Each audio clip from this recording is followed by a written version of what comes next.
welcome you watching Trending Tech on NewsX World, where we bring you the latest tech breakthroughs, trends and gadgets from around the world. Now, the escalating threat of political deepfakes is fundamentally challenging democratic integrity ahead of high-stakes global elections in 2025. Driven by cheap, easy AI tools, the disruption extends beyond simple misinformation to sophisticated financial scams. Instances include deepfake videos used by scammers in Romania and Czech elections to promote bogus investment schemes and similar fraud during the Canadian federal election as well. Political manipulation significantly risen due to AI-generated content, with notable incidents impacting high-stakes races and political figures worldwide. Instances include a deepfake video falsely showcasing UK Conservative MP George Freeman announcing his defection, and an AI-generated video used to mislead voters about Senator John Ossoff in the Georgia US Senate race. As the volume of unregulated synthetic content soars, global democracies face unprecedented challenges to authenticate and public faith as well. On that note, to talk more about this, joining us now is Tamir Pariente, co-founder and chief technology officer of Truly, based in Tel Aviv. Tamir is an expert in specializing in deepfake detection across communication channels. Bringing a background from the IDF intelligence corps, he now leads Truly's efforts to safeguard trust and authenticity, delivering real-time solutions for deepfake fraud. At the outset, I'd like to thank you for joining us on this broadcast. To start it off, what exactly are these AI political deepfakes that we're seeing, especially during election season? Yes, hello, thank you. So these deepfakes are actually being generated using various technologies such as image animation and image to video technologies that Google just announced, the Veo 3 and Veo 3.1. and Sora of OpenAI. It's extremely easy to use, extremely cheap. Everyone can use it without any regulation. It's crazy. Indeed, and a quick follow-up to that, the threat is escalating, particularly now since technology has really entrenched every factor of life. It's really democratized as well. People in remote areas also have access to smartphones, cheap data as well, including 5G data. But in your assessment, what factors such as cheap, easy AI tools and the high number of global elections are driving the massive spike in political deepfakes? Yes, so I think that now, more than ever, not only cheap, but also accessible. It used to be very very difficult to achieve access to big VLLMs, big language models that are capable to generate images and videos. And nowadays it's extremely easy. Anyone can put credit card and start using it, upload one single photo and have it animated to an like Hollywood scene, right? Yes. And I think that because of they are shocking videos of very famous people doing shocking things, it is just very straightforward that it gets a lot of attentions from the population via social media, and the recommendation algorithm of Facebook, Instagram are just promoting these videos. And what we see is millions of people just taking the bait and believing such videos before anyone authenticated them. Indeed, and we've also seen specific instances, especially from the Georgia US Senate race, even to elections in Romania. What do these cases tell us about the varying tactical goals of those who are deploying these deepfakes? Yes, it's a good point. So in some cases, the goal is like to suppress the turnout, right? By making a candidate appear or say something offensive. And in some cases, we see that deepfake is used to do some fraud, to manipulate people to think that a person wants to get their money, like we saw with Elon Musk like a year ago in YouTube channel, right? And sometimes it's just simply to create chaos, because chaos benefits whoever is spreading the disinformation. But the pattern is clear, like political deepfakes are not always about convincing people. It's like often about destroying trust, which is much harder, right? Yes. Absolutely. And can you also, for the benefit of our viewers, explain how this threat really fits into the broader debate over social media platform accountability and the need for global regulation of AI-generated political content? Yes, of course. So social media actually struggling because of AI generated is now cheap, right? It's fast and it's unlimited in any scale. So we need clear global rules for labeling AI generated and especially political content. And we should remove it. It's pretty, it needs to be instant, right? And we also need transparency from the platforms, how they detect, how they moderate, and how they want to prevent the deepfakes. Because they have abused the deepfakes with the recommendation algorithms, as I spoke about before. Absolutely. And detection technologies also must be faster than the attacks. This is something that those who are tracking political deepfakes have pointed out. This is one primary concern. In your assessment, what then are the biggest technical challenges facing detection specialists today in trying to block real-time deepfake attacks during an election?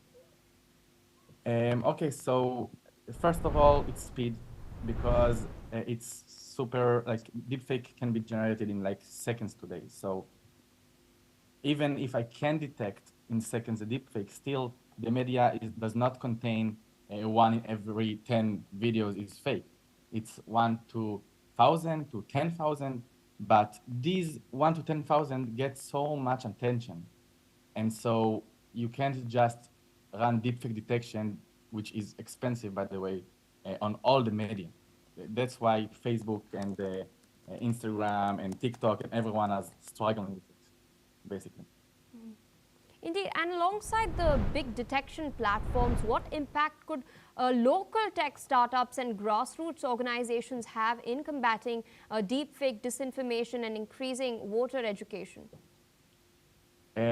So startups can today contribute with the research, right? Because nowadays it's still expensive to detect deepfakes, and we are still researching on cheaper and faster ways to detect it.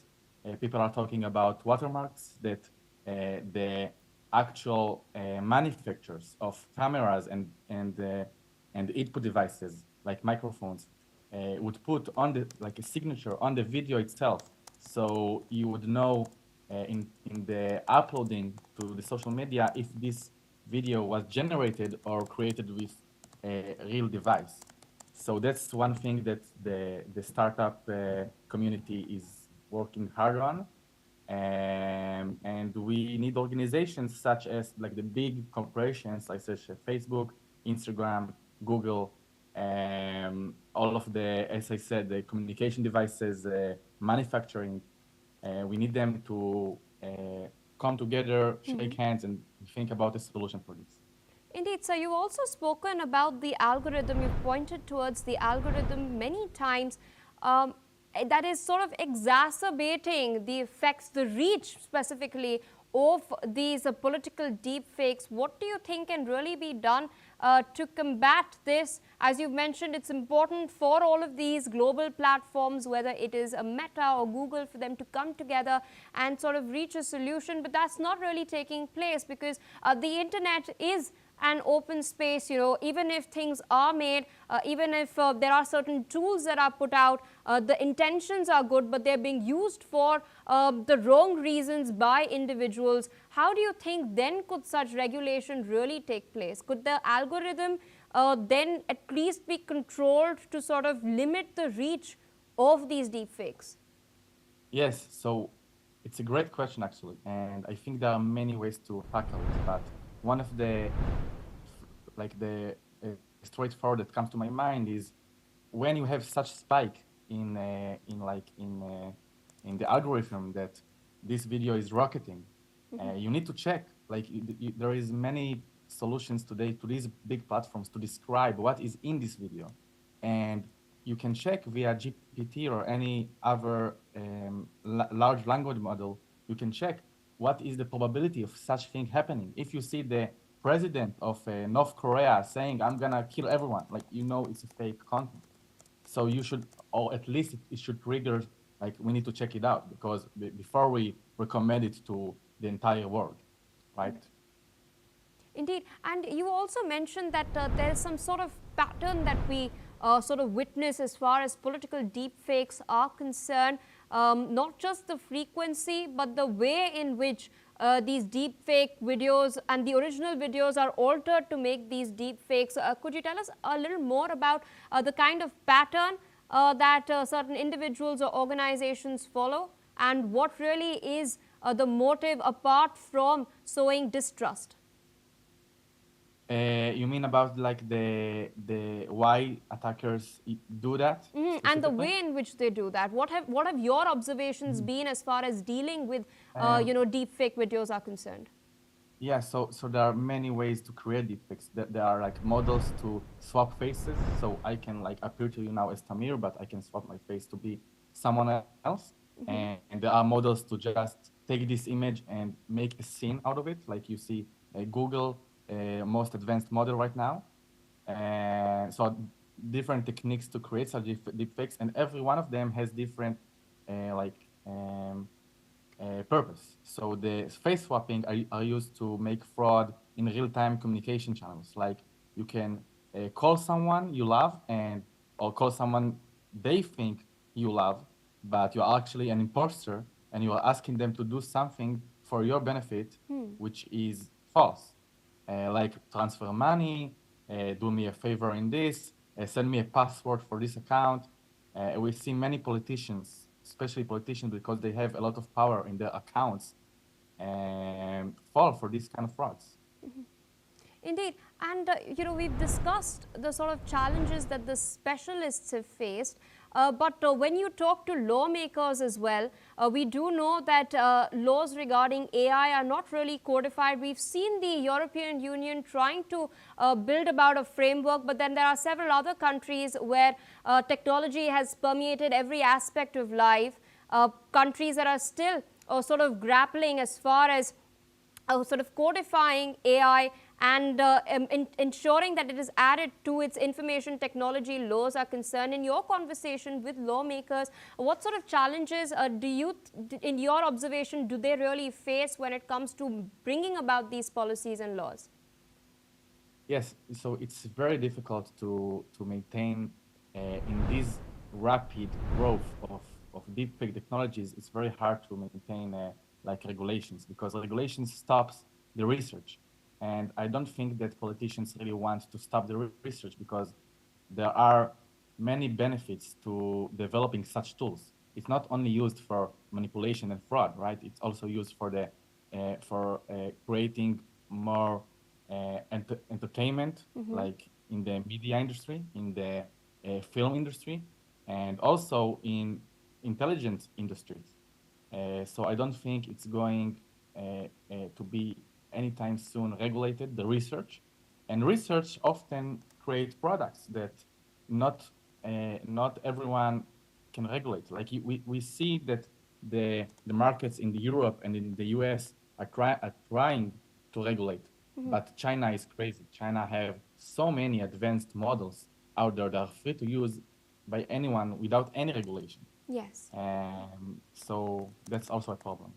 Indeed. And one final question I wanted to understand, since you referred to the US and China, we do know that there's some sort of technological battle that these two countries are engaging in. Both want to have an edge over each other as far as AI is concerned. But when we speak of deep fakes and AI at large, do you see some sort of discrepancy between those who have the hardware and those countries that do not?